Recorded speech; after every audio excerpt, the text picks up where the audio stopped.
Well, how y'all doing? It's finally freaking Friday. We gotta hit another weekend. We got this one in the bag. And what a week it's been, ain't it, folks? Boy, we've had enough shit this week. And, hey, like that shirt. That shirt is the 2003 World Jamboree in Thailand. And it's from the Boy Scouts of America. The World Jamboree, and it was Troop 23 from the southern region of Thailand. I used to be a Cub Scout. Matter of fact, I used to be a Boy Scout. All of them. And it's a wonderful organization to teach young men values in life and to give them a hand up. And it is a worldwide organization. It's Boy Scouts of America, but this thing is worldwide. And so I got a little connection there with the Boy Scouts and the Cub Scouts. And not only that, I have a little connection in Thailand, because I was stationed in Thailand years and years ago at Utapao, Thailand, during the war, and that was my job back then. And so we have a little connection. We've both been to Thailand different times, though, I guess. But this shirt comes from Kim Brady. Kim Brady, she lives in Ocala, Florida. She's originally from Atlanta, Georgia, but she moved down to Ocala, Florida now, and the lady that designed this picture, Lady Liberty, Marilyn Dunsmore, that's a friend of hers, and she's actually the one that drew this rendition of the Statue of Liberty. And so that's a personal connection to her and this whole thing. And Kim's been very active in the political realm. She's always commenting and whatnot. I just seen where her and her mother were pictured on the cover of Neighbors magazine. That's pretty good. Kim, and we're real proud of you. You look real pretty, so your mama look real pretty in that magazine too. And we're proud to have you as part of our family here, and we really appreciate you being part of the shirt family here.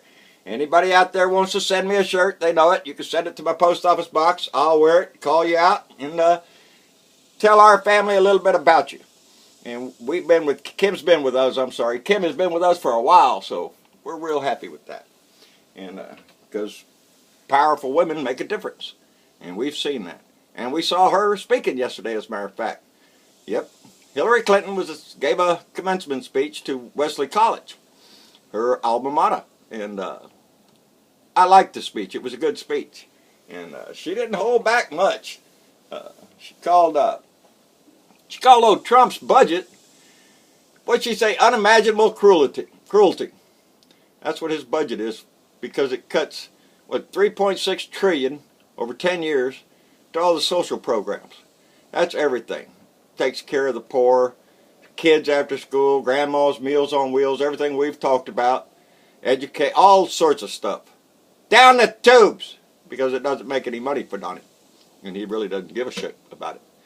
But she also mentioned something that should be obvious to all of us here lately.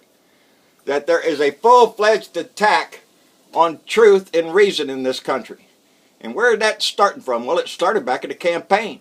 When Donnie Dickhead, every time he ever said anything, they used alternative facts, called everything fake news. He's still doing it to this day. Everything he don't like is a fake news story.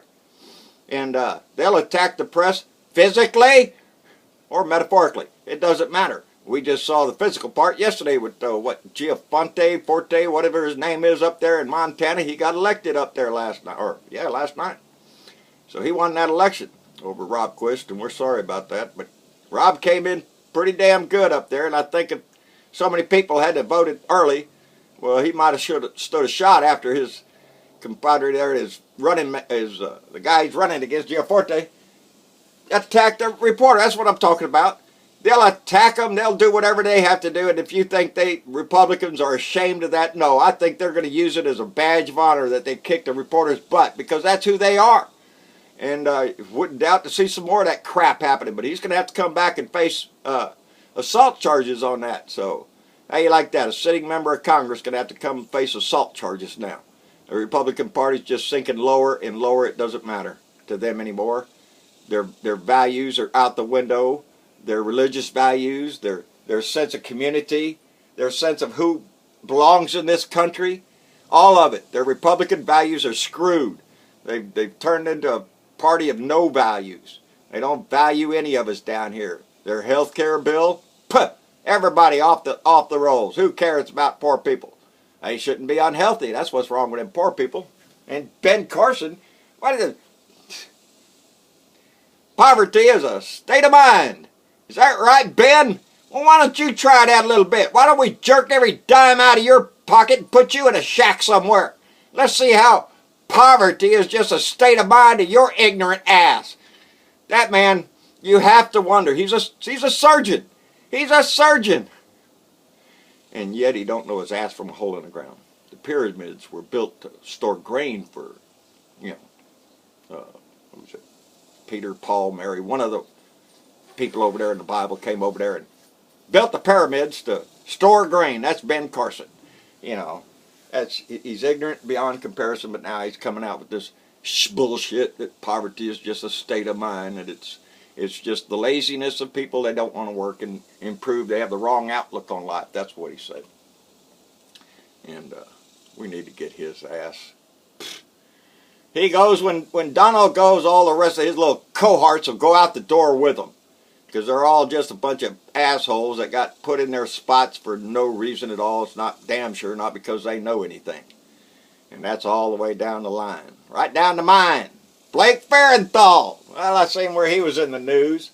Oh, baby Huey looking thing. He made a comment about that murder investigation going on with Rich there.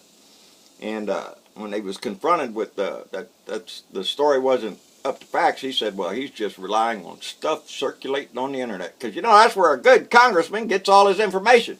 He just looks for stuff circulating on the internet and calls it true. Ain't that some shit? That's my congressman. I've never been so embarrassed.